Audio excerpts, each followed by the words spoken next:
This is how I built a mortgage free life in Honduras for the cost of only a Canadian down payment on a house. Hey, everybody. If you're new to my channel, my name is Suzanne. I'm a Canadian married to a Honduran, and we've been living together here in Honduras full time for over 9 years. And I'm happy to report yes, we've been able to build our own house. Now, when a lot of people think of moving to another country, the big step is, where am I going to live? Either you want to rent, but if this is not a long term option, you want to know, well, how can I afford a house or build a house?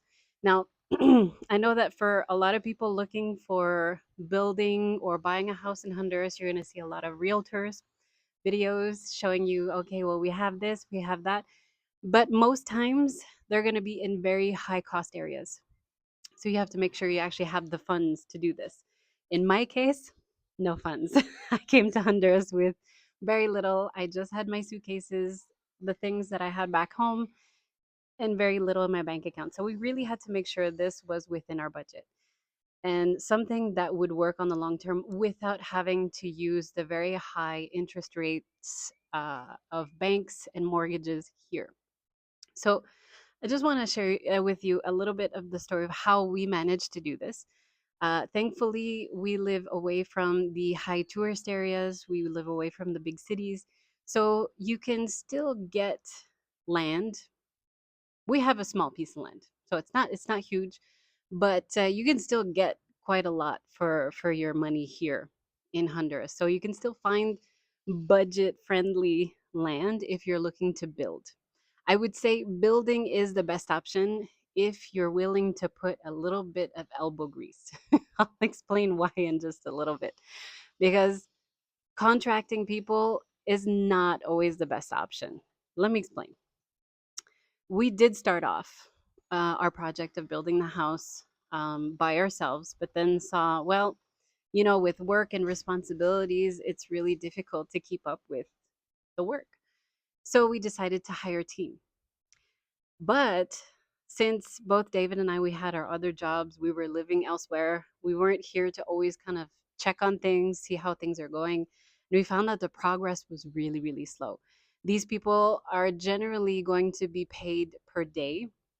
So when you pay per day, I'm not saying it's the case in in every situation, but in most cases you're going to find that the work is going to be very slow going. Now, in other cases, then you can also contract people that is going to be a pay per project. Okay.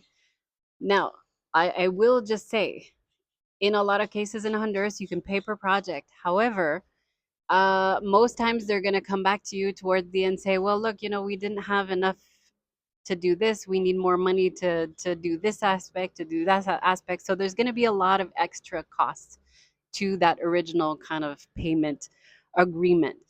That's why we decided after a while that it was just eating up our money and we weren't getting very far.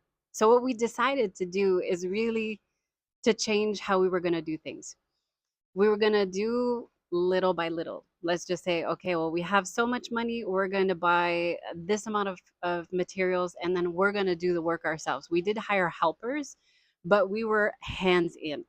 And I would say, to get the best results and really the quality of work that you want to do in your home, not skimping and everything like the way you like it, I would say you have to be hands on. You have to be there. And then you're assured that things are going to be done your way. The Honduran way is not necessarily always how we imagine it in Canada or the States or wherever you're from.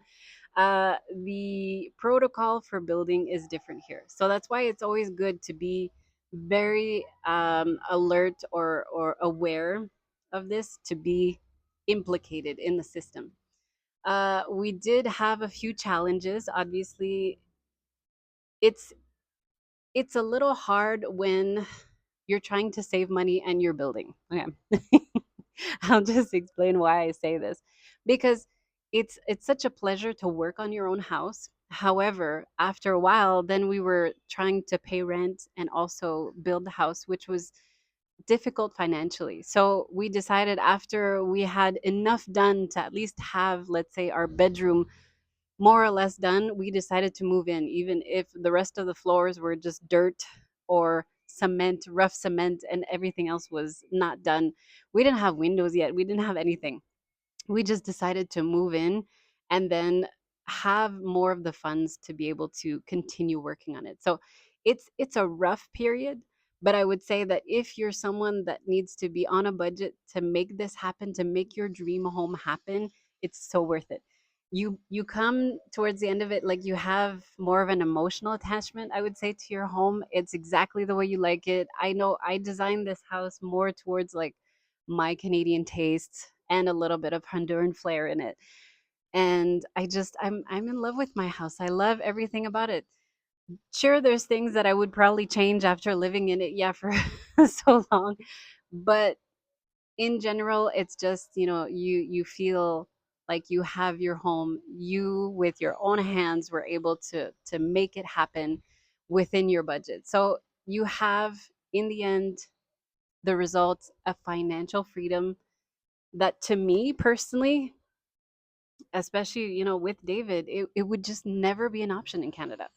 There's no way we could afford buying a house or even buying land in Canada and then all of the permits and everything. It's just like the cost of all this was just too much. So we could never even dream of it. But here things were different. We were able to make our dream happen within our very low budget because of the work we put in, and we did it little by little. So it wasn't something that we expected, okay, well, we're just going to have this done within 6 months. It did take, I would say, about 2.5 years to finish our house, like to completion, as in like, okay, well, we're pretty much done. Obviously there's always little details when you have a home, right? But it's financial freedom and it's a simple life. That's what we love. And if you're someone like that just loves the simple life, you want this kind of life, definitely leave me some comments. I'd love to hear from you, see where you're from, and what's interesting to you about Honduras and life, possibly building a house in Honduras. Thanks for joining me. See you next time. Bye.